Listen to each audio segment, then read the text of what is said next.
بسم اللہ الرحمن الرحیم۔ السلام علیکم۔ حضرت حذیفہ بن یمان رضی اللہ تعالی عنہ اور حضرت عبداللہ بن جابر رضی اللہ تعالی عنہ کے مزارات کے ساتھ ایک عجیب و غریب اور ایمان افروز واقعہ رونما ہوا جو آج کل بہت کم لوگوں کو معلوم ہے۔ یہ 1932 کا واقعہ ہے۔ اس وقت عراق میں ایک بادشاہت تھی۔ حضرت حذیفہ بن یمان رضی اللہ تعالی عنہ اور حضرت عبداللہ بن جابر رضی اللہ تعالی عنہ کی قبریں اس وقت یہاں جامع مسجد سلمان رضی اللہ تعالی عنہ کے احاطے میں نہیں تھی، بلکہ یہاں سے کافی فاصلے پر دریائے دجلہ اور مسجد سلمان کے درمیان کسی جگہ واقع تھی۔ 1929 میں بادشاہ وقت شاہ فیصل نے خواب میں دیکھا کہ حضرت حذیفہ بن یمان رضی اللہ تعالی عنہ اور حضرت عبداللہ بن جابر رضی اللہ تعالی عنہ اس سے فرما رہے ہیں کہ ہماری قبروں میں پانی آ رہا ہے، اس کا مناسب انتظام کرو۔ بادشاہ نے حکم دیا کہ دریائے دجلہ اور قبروں کے درمیان کسی جگہ گہری کھدائی کر کے دیکھا جائے کہ دجلہ کا پانی اندرونی طور پر قبروں کی طرف رس رہا ہے یا نہیں۔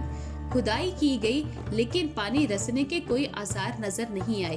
چنانچہ بادشاہ نے اس بات کو ایک خواب سمجھ کر نظر انداز کر دیا، لیکن اس کے بعد پھر غالباً ایک سے زیادہ مرتبہ وہی خواب دکھائی دیا، جس سے بادشاہ کو بڑی تشویش ہوئی اور اس نے علماء کو جمع کر کے ان کے سامنے یہ واقعہ بیان کیا۔ اس وقت عراق کے کسی عالم نے بھی یہ بیان کیا کہ انہوں نے بھی بالکل یہی خواب دیکھا ہے۔ اس وقت مشورے اور بحث و مباحثے کے بعد رائے یہ قرار پائی کہ دونوں بزرگوں کی مبارک قبروں کو کھول کر دیکھا جائے اور اگر پانی وغیرہ آ رہا ہو تو ان کے جسموں کو منتقل کیا جائے۔ اس وقت کے علماء کرام نے بھی اس رائے سے اتفاق کیا، چونکہ قرون اولیٰ کے دو عظیم بزرگوں اور صحابہ رسول صلی اللہ علیہ وآلہ وسلم کی قبروں کو کھولنے کا یہ واقعہ تاریخ اسلام میں پہلا واقعہ تھا، اس لیے حکومت عراق نے اس کا بڑا زبردست اہتمام کیا۔ اس کے لیے ایک تاریخ مقرر کی گئی تاکہ لوگ اس عمل میں شریک ہو سکیں۔ اتفاق سے وہ تاریخ ایام حج کے قریب تھی۔ جب اس ارادے کی اطلاع حجاز کو پہنچی تو وہاں حج پر آئے ہوئے لوگوں نے حکومت عراق سے درخواست کی کہ اس تاریخ کو قدرے مؤخر کر دیا جائے تاکہ حج سے فارغ ہو کر جو لوگ عراق آنا چاہیں وہ آ سکیں۔ چنانچہ حکومت عراق نے حج کے بعد ایک تاریخ مقرر کر دی۔ کہا جاتا ہے مقررہ تاریخ پر نہ صرف اندرون عراق بلکہ دوسرے ملکوں سے بھی خلقت کا اس قدر ازدحام ہوا کہ حکومت نے سب کو یہ عمل دکھانے کے لیے بڑی بڑی سکرینیں دور تک فٹ کی تاکہ جو لوگ براہ راست قبروں کے پاس یہ عمل نہ دیکھ سکے وہ ان سکرینوں پر اس کا عکس دیکھ لیں۔ اس طرح یہ مبارک قبریں کھول دی گئیں اور ہزارہ افراد کی گویا ٹھاٹھے مارتے سمندر نے یہ حیرت انگیز منظر اپنی آنکھوں سے دیکھا کہ تقریباً 13 صدیاں گزرنے کے باوجود دونوں بزرگوں کی نعش ہائے مبارک صحیح اور سالم اور تر و تازہ تھی، بلکہ ایک غیر مسلم ماہر امراض چشم وہاں موجود تھا۔ اس نے نعش مبارک کو دیکھ کر بتایا کہ ان کی آنکھوں میں ابھی تک وہ چمک موجود ہے جو کسی مردے کی آنکھوں میں انتقال کے کچھ دیر بعد بھی موجود نہیں رہ سکتی۔ چنانچہ وہ شخص یہ منظر دیکھ کر مسلمان ہو گیا۔ نعت مبارک کو منتقل کرنے کے لیے پہلے سے ہی حضرت سلمان فارسی رضی اللہ تعالی عنہ کے مزار کے قریب جگہ تیار کر لی گئی تھی۔ وہاں تک لے جانے کے لیے نعش مبارک کو جنازے پر رکھا گیا۔ اس میں لمبے لمبے بانس باندھے گئے اور ہزارہ افراد کو کندھا دینے کی سعادت نصیب ہوئی، اور اس طرح اب ان دونوں بزرگوں کی قبریں موجودہ جگہ پر بنی ہوئی ہیں۔ اس زمانے میں اخبارات کے اندر اس کا بڑا چرچا ہوا تھا، اور اس وقت ہندوستان سے ایک ادبی گھرانے کا ایک جوڑا عراق گیا ہوا تھا۔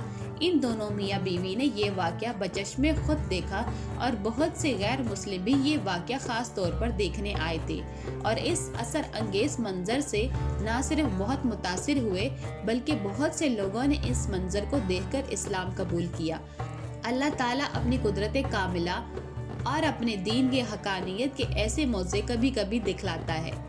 یہاں یہ بات قابل ذکر ہے کہ حضرت امیر معاویہ رضی اللہ تعالی عنہ کے زمانے میں حضرت عبداللہ بن جابر رضی اللہ تعالی عنہ کے دادا کے ساتھ بھی بالکل اسی طرح کا واقعہ پیش آ چکا ہے۔ واقعہ یہ ہے کہ حضرت جابر رضی اللہ تعالیٰ عنہ کے والد حضرت عبداللہ رضی اللہ تعالیٰ عنہ غزوہ احد کے سب سے پہلے شہید تھے، اور حضرت صلی اللہ علیہ وآلہ وسلم نے ان کو حضرت عمر بن جموح رضی اللہ تعالیٰ عنہ کے ساتھ ایک ہی قبر میں دفن فرمایا تھا۔ اس وقت مسلمانوں کی تنگ دستی کا یہ عالم تھا کہ شہداء کے لیے کفن تک میسر نہ تھے، اس لیے حضرت عبداللہ رضی اللہ تعالیٰ عنہ کو ایک چادر میں کفن دیا گیا، جس میں چہرہ تو چھپ گیا لیکن پاؤں کھلے رہے، جن پر گھاس ڈال دی گئی۔ اتفاق سے یہ قبر نشیب میں واقع تھی۔ 40 سال بعد حضرت امیر معاویہ رضی اللہ تعالیٰ عنہ کے زمانے میں یہاں سیلاب آیا اور وہاں سے ایک نہر بھی نکالنی تھی۔ اس موقع پر قبر کو حضرت جابر رضی اللہ تعالیٰ عنہ کی موجودگی میں کھولا گیا تو دونوں بزرگوں کے اجسام بالکل صحیح و سالم اور تر و تازہ تھے، بلکہ ایک روایت یہ ہے کہ ان کے چہرے پر جو زخم تھا، ان کا ہاتھ اس زخم پر رکھا ہوا تھا۔ لوگوں نے ہاتھ وہاں سے ہٹایا تو تازہ خون بہنے لگا، پھر ہاتھ دوبارہ وہاں رکھا تو خون بند ہو گیا۔